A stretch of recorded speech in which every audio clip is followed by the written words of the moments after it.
From dried flowers to edibles and pre-rolled joints, cannabis dispensaries across California sell various types of ways to consume it. But the subject of cannabis can be controversial depending on who you talk to. Cannabis is legal in California.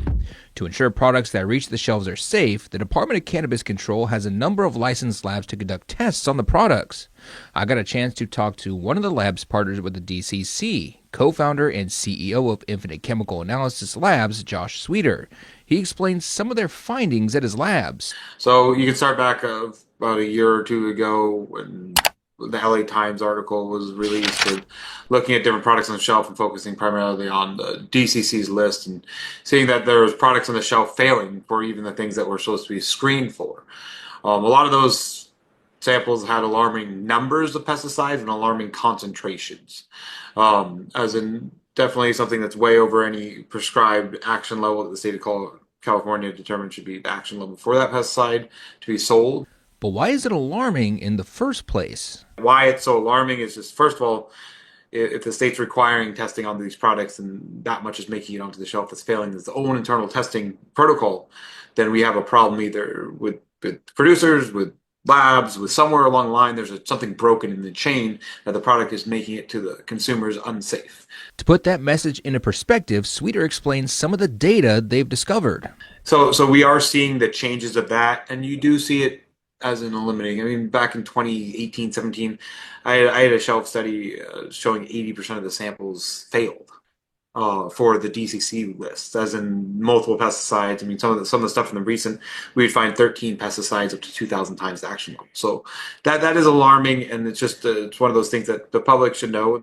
These discoveries aren't just in the legal market. Contaminants are also being found in the illegal and hemp markets. In fact, Sweeter says contamination rates are even higher.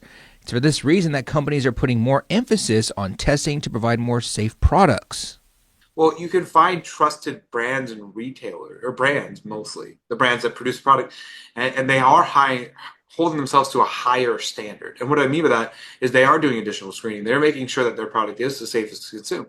That goal is also being emphasized in cannabis dispensaries like the Artistry. In a statement on how they look to be a benefit to the community, the company says, quote, "Our mission is to provide safe access to legal cannabis, raise awareness of the health benefits of cannabis, showcase artists from the community, and break stereotypes surrounding cannabis sales and consumption," end quote. Sweeter says although their findings can help the industry improve the products sold on shelves, there can be improvements and even regulations to what they've learned. The amount you learn in 1 year in cannabis, it is like being an infant to a PhD. You know what I mean? Yeah. That's just 1 year. We're sitting at 8 years and we've learned so much, but yet we haven't seen a regulation change to support what we've learned. And then learning and growing as an industry and taking the data and using it is what we need to do.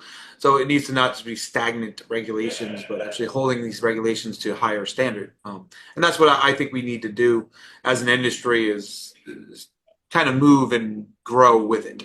A growing industry with a need for growing research. In Fresno, this is Carl Cook, Fox 26 News.